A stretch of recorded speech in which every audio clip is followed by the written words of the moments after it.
Hey guys, what's up? It's Katie and I'm back with another Marvel Contest of Champions video, and oh boy, I've got a bit of a doozy for you. So thanks to the CCP, I had some early access to Alliance Quest Season 8 Apocalyptic Mutiny. So without further ado, let's go ahead and see what Kabam has in store for us. So Mutant and Proud, this season we're making significant changes to how Alliance Quest empowers your roster of champions. We're experimenting with boosting a particular set of champions while not punishing players for choosing not to use those champions. Through this, we hope to encourage the use of different champions in Alliance Quest and to give summoners more reason to explore the depth of their roster. But we also don't want to punish players that don't want to use those champions or don't have access to them right now. Well, that's nice. This season is all about mutants and #X-Men, and we've got a whole new set of rotating global buffs that will support them but won't negatively affect your choosing not to use them. So I think this is kind of moving away from everyone using Corvus and Nick and, you know, Quake, you name it. So it looks like if you're going to be using mutants and #X-Men, which let's face it are mostly mutants with the exception of a couple.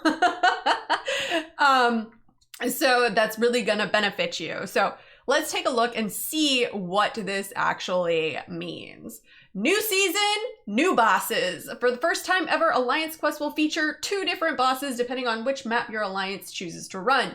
This way, lower tier alliances will be able to face a boss that is more suited to their progression level, while a more complex boss will challenge higher tier alliances. So let's see who they are. So I'm not gonna go over all of the buffs and everything for the lower maps. I will go over map 5, 6, and 7 since those are the most commonly played. But for map 1, the final boss is Professor X, and the mini boss, excuse me, is Wolverine. For map 2, the final boss is, of course, Professor X, and the mini boss is Beast. For map 3, it is Professor X again with the new mini boss as Hulkbuster. For map 4, it is Professor X with the new mini bosses being the Deadpools, Deadpool X-Force, excuse me, Goldpool, and Venompool. All right, so now let's talk about map 5. So the final boss is Apocalypse, and the new buffs are Vigor, Empowered Immunity, and Stupefy. And then the mini boss is Emma with Powerful from Afar, Bulk Up, and Oscillate.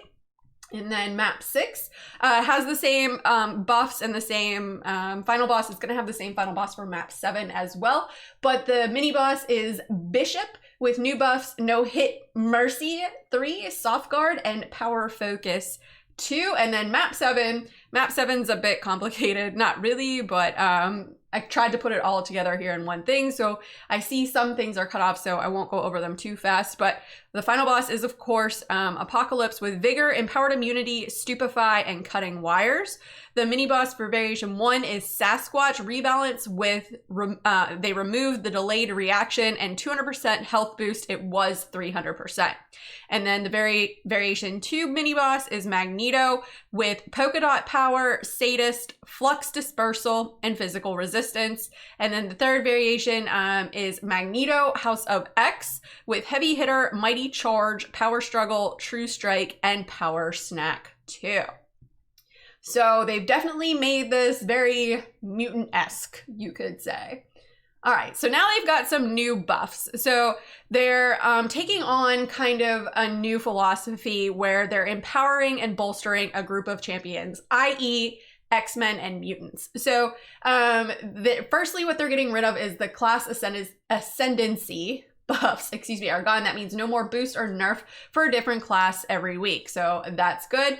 And second, they're introducing newly created theme buffs that will randomly rotate every series. So the first one that we come across is gene splicing. It's a crossfight. And so if a mutant on your team is affected by bleed, poison, shock, incinerate, cold snap for 5 seconds total in a fight, they purify all of that type of debuff and reduce the potency of any future debuffs of that type by 100%, and this lasts for the next 3 fights. So that's really nice. That's a really nice like player improvement. So then you got mutagenic symbiosis. For each mutant brought on your team, each of your mutants gains the following abilities.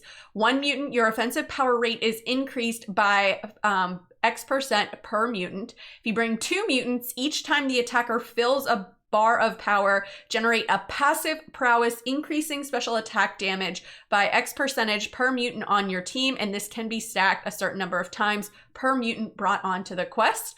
And then if you bring all mutants on your team, special attacks become unblockable while above a certain number of prowess. Additionally, for each stack of prowess, increase attack rate during specials increases by a certain percentage. So that's really kind of cool. We may be seeing a lot of mutants on the team, potentially a lot of maybe Apocalypse, so he can serve as a horseman for one of the, or so he can have a horseman of Apocalypse. That would be pretty cool.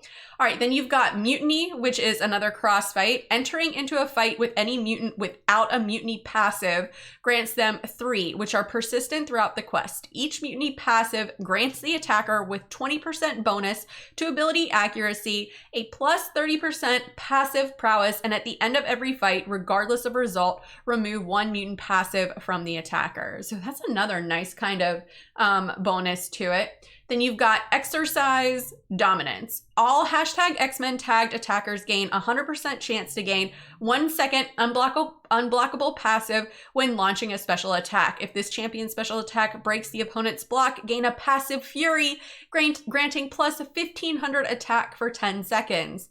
That's really kind of cool. I like that one. X Calculation.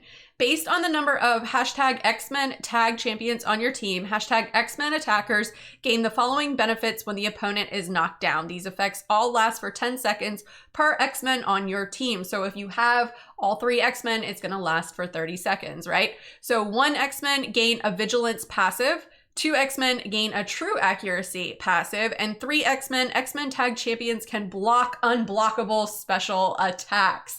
So that's pretty cool. They essentially kind of turn them into Red Guardian when he's at, you know, like max durability. Well, not necessarily max durability, but that's actually really cool. I do like the fact that Kabam is adding these in instead of the ascendancy buffs, because, you know, those could be kind of annoying.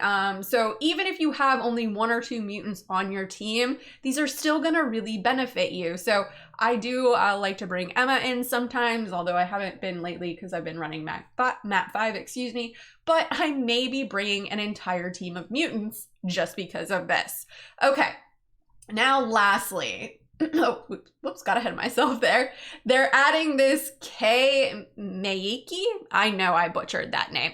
So it's a global buff that will exist on every map for the duration of the season. The most effective AQ champion brought into this quest gets a passive plus 200% Fury for the duration of this quest. So that's really cool. I love all of these little themed buffs that they have going on. I hope they kind of carry these on into the following season after it as well. I guess we'll have to wait and see how these all go and work out, but I do like that they are playing into kind of our favor with this.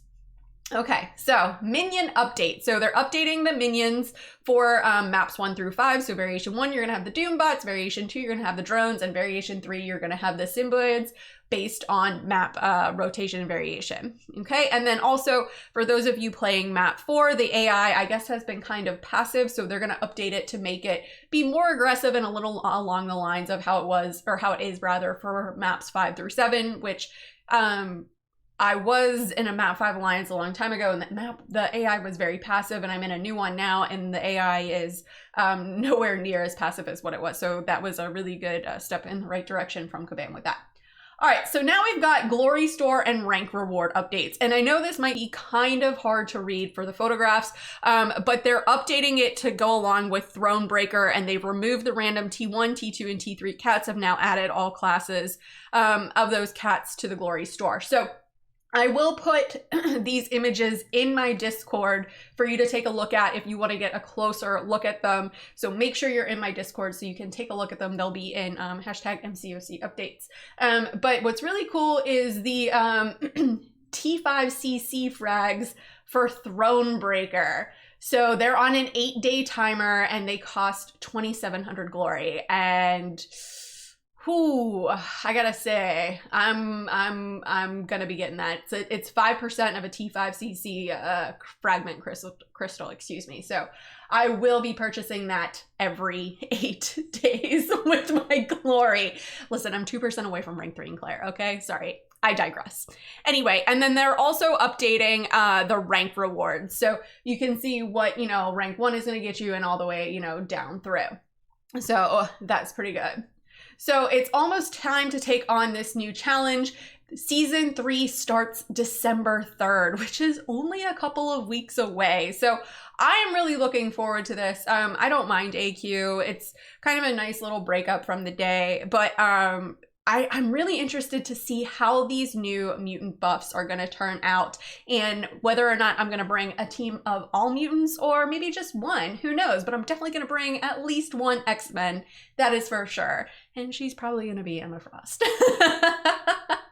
But anyways, guys, that is all that I got. Let me know in the comments below, what do you think of this Alliance Quest update? Are you glad to see, the different class suffering, or one class suffering and one class gaining an advantage being over? And are you interested to see how these new themed buffs are going to work? What do you think about Apocalypse and Professor X being added as the final bosses? And what do you think of the glory and rank rewards updates? Let me know in the comments below and let's discuss. As always, guys, thanks so much for watching and enjoy this quick word from Kevin Smith.